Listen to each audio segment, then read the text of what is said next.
you know, there's similarities and there's differences with people that seem to connect with my music. You know, there's ranges in every type of thing you could think about. I mean, like, you know, I have 12-year-old kids that come to the shows, and I have 60, 70-year-old, you know, people they're couples that come to the shows, and I think it's incredible.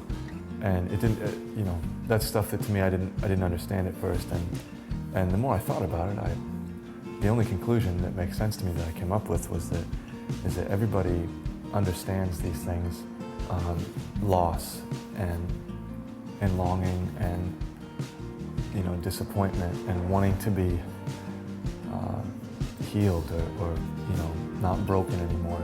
Those are themes that every single person on the face of the earth understands and wants to experience and change, you know, internally from.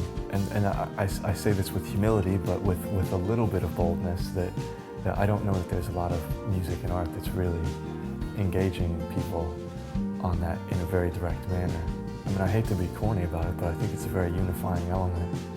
And you know, in therapy we call it universality. It's the idea that I am not alone when I understand that the person next to me has gone through a very similar experience. And I want my shows to be that.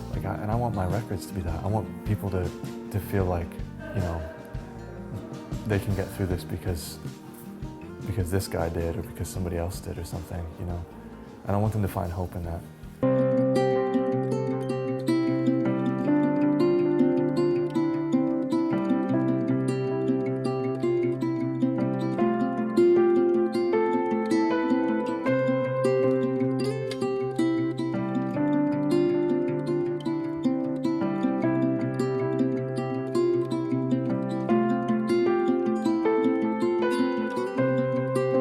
Mom and Dad parted ways.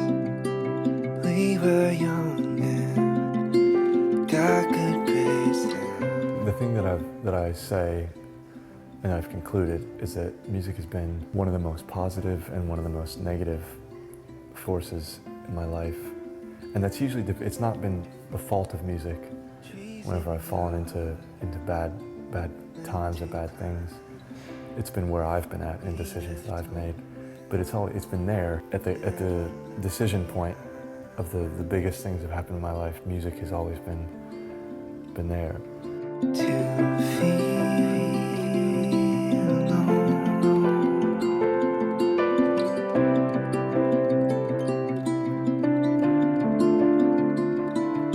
We feel alone.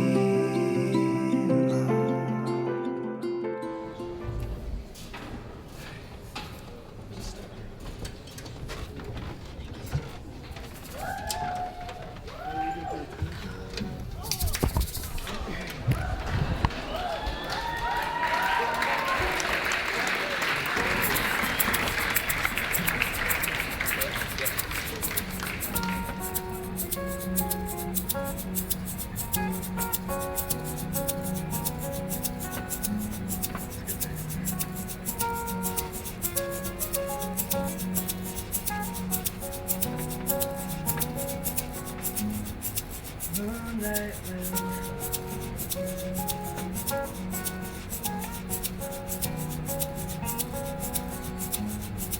winter will end.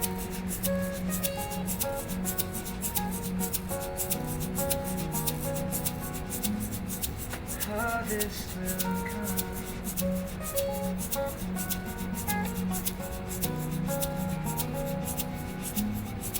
Your heart will mend.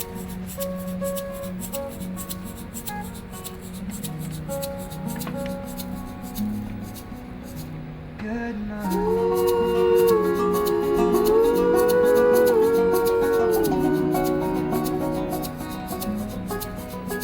Good night.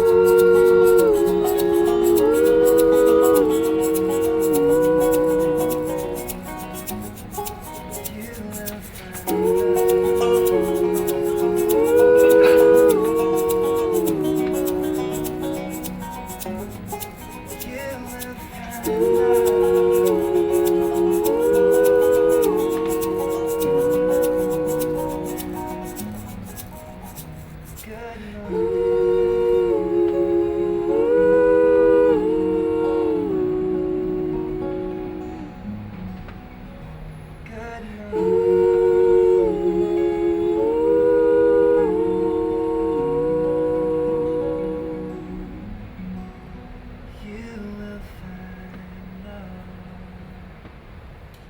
Thanks so much, guys.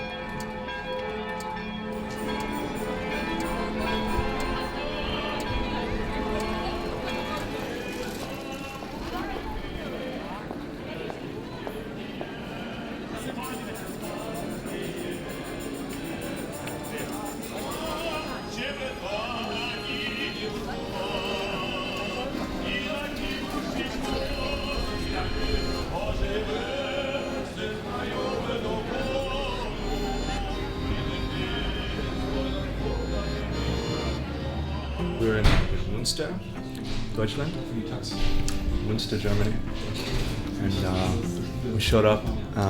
We knew we were playing in a church, and we showed up, and it's one of the most beautiful buildings I've ever seen in my entire life. It's incredible, and I think this is the first show they've ever had, first like rock show. Not a good moniker for us, but it's beautiful.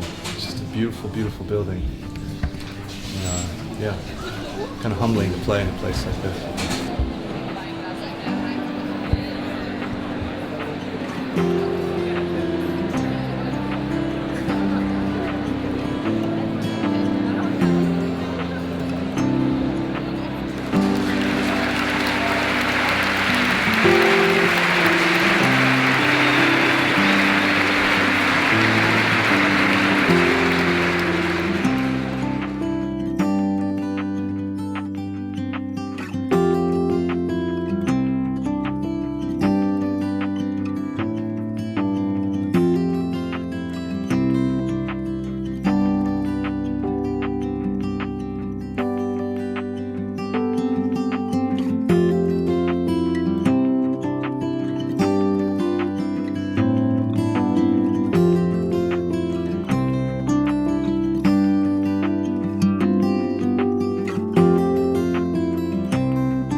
I'm in a very strange place. I've never been where I'm at before because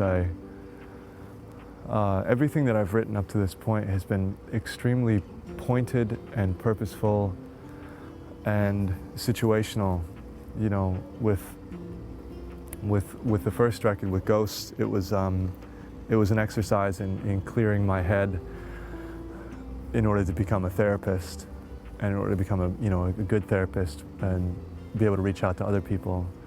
And the Goodnight record was about processing my childhood and accessing issues with my family and my parents' divorce, what happened to all of us. And of course the new one, the Sparrow record, was about my own divorce and trying to heal and move on from that. But I'm happily without a tragedy to have to detail or to process, but as a writer, that's also that can also actually be problematic. I read somewhere, I think it might have been Lily Allen, that she said, like, if she's having trouble writing, she'll break up with whatever guy she's with, and that's fine if that works for her. But I don't really.